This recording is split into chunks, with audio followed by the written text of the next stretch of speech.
Thanks for checking out this movie review video. So this is for the 2023 film Hell House LLC Origin, The Carmichael Manor. That's a mouthful. It's a Shudder original and it's coming to Shudder on Monday, October 30th. So this is a no spoiler review. There is something that people need to know if you're relatively new to my channel. People who have been watching for a while probably are pretty familiar with this. I don't like found footage films for the most part. Yes, there are some found footage films that I found I really do enjoy, but the majority I don't.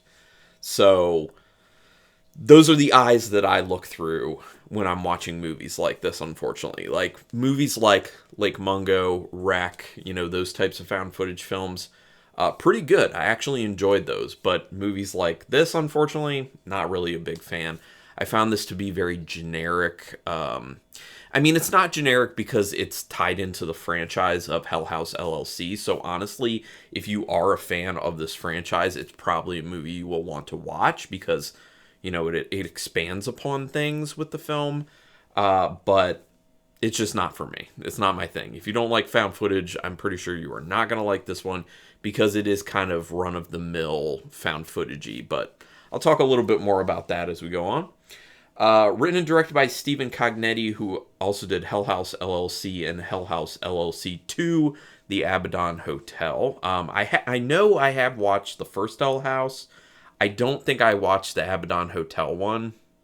I might have actually, though, and I just don't remember it. But I definitely watched Hell House LLC, the original. The original, I think, is significantly better than this one, but I'm still not a big fan of it. So if that gives you any gauge as a viewer, how much did you like Hell House LLC? I didn't like it a ton.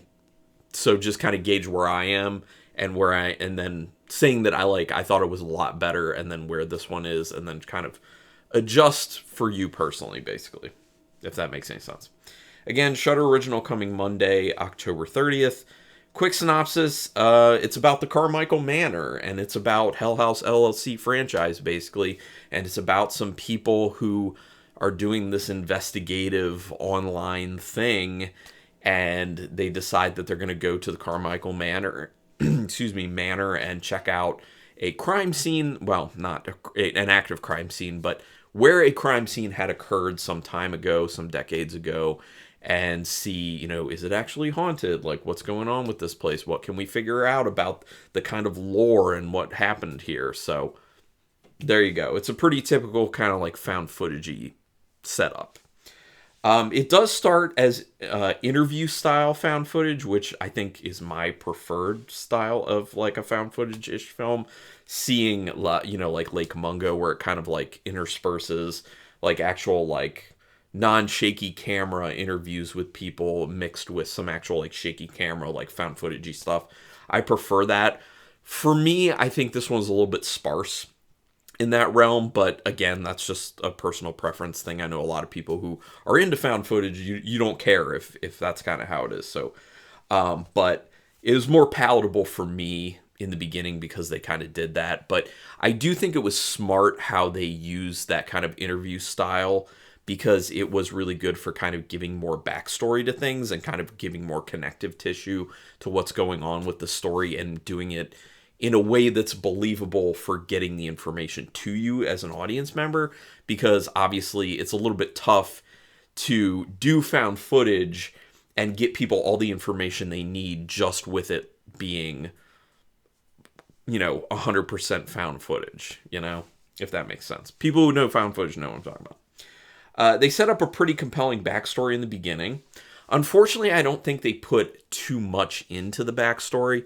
It really is intriguing at the beginning. I'm like, okay, I like the premise here. They could go somewhere very interesting. But the problem is they don't give you a lot. There's not a whole lot of meat on that bone, unfortunately. It's a good premise. They give you a little bit. There is a bit of a payoff at the end. And the in-between seems like it's kind of a lot of filler, unfortunately. But then again, a lot of found footage does feel like it's a lot of filler. So this is why I'm saying, you're going to have to kind of make up your mind for yourself if you're a found footage fan on this one. But you can, listen to what I have to say. Don't want you to leave. There's a drive-in that's shown in this. I got very excited. I love drive-ins. There's a drive-in not too far from my house that I go to and have gone to for many, many years, and it's so much fun.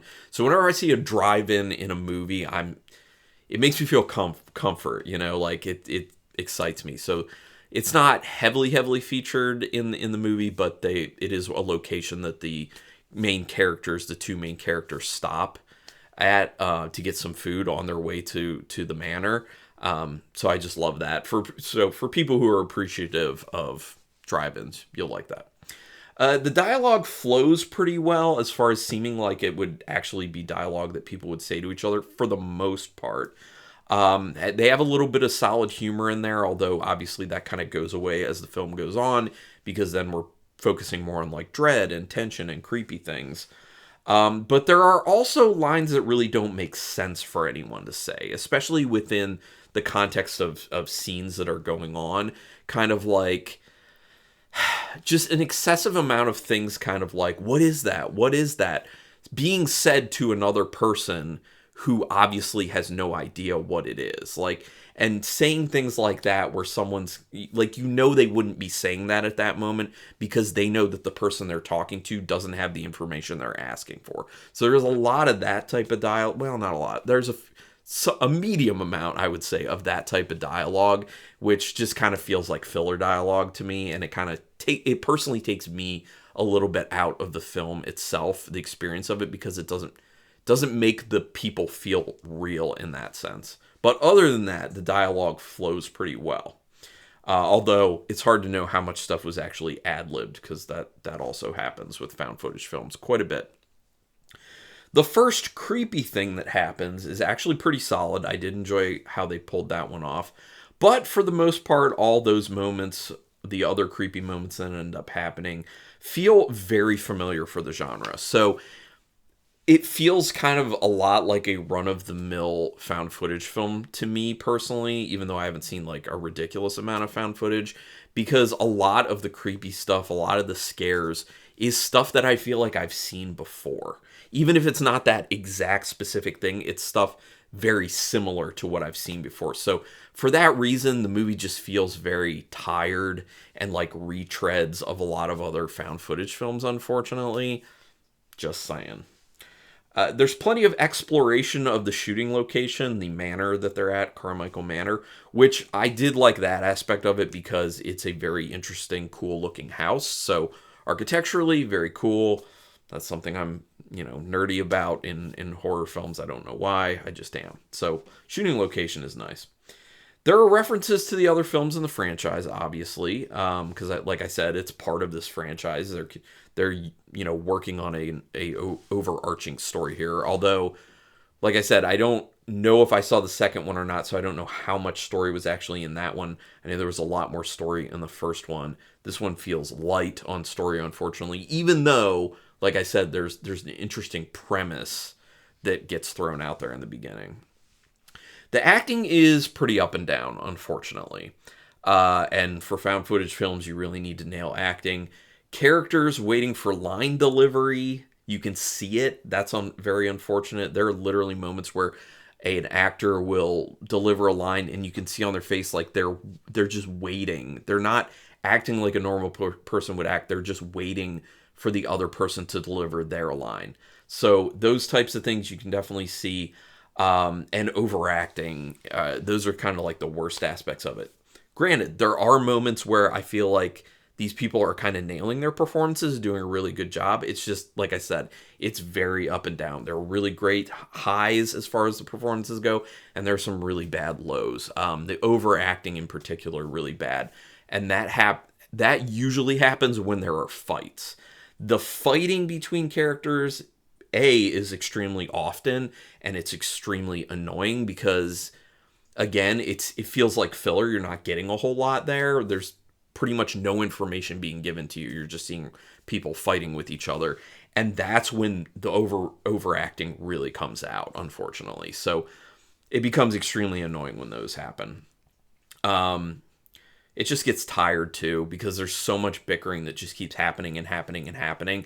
And it feels like it's in place of actually having extra story, in place of actually moving things forward. So it starts to feel very repetitive. So yeah.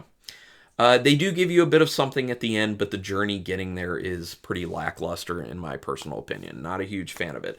Now, from a technical standpoint, I think they did a really good job of kind of hitting everything that they needed to visually.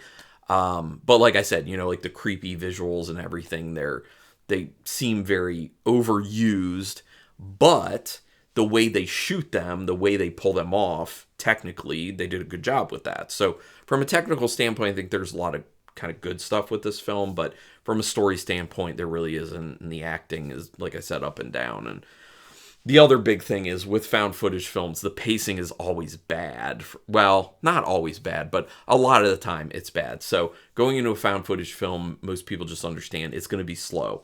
There's going to be a lot of kind of like downtime with people just kind of walking around with cameras. So just know what you're getting into, basically, is what I'm saying. I didn't have fun with it. I honestly didn't expect that I would, but I was hoping for something more. But out of 5 stars with half stars in play, I want to be fair, so I'm giving it a 2-star rating. But this is where I'd really like to hear from other people, especially if you're into found footage. If you're a big found footage person and you watch this movie, I really want to hear from you. I really want to know your thoughts on it, so go ahead and put it down there and just, give me like a sentence or two what you did or did not like, or if you were in between on it, because I want to hear about it. Am I just like super biased because I don't really like found footage? Which I think probably not. I think I gave it a fair enough shake because there have been plenty of other found footage films that I've reviewed, and I give them a very fair shake, definitely. And I've enjoyed a few of them. So anyway, thanks for checking this out. Please do me the favor of hitting like on this video, hitting the subscribe button on my channel. Those are your best ways to repay me for free content. And you can hit the notification bell button because then you'll know when I'm putting out new videos. But regardless, thanks for taking your time to watch this video, especially if you've made it this far. And until next time, keep it brutal.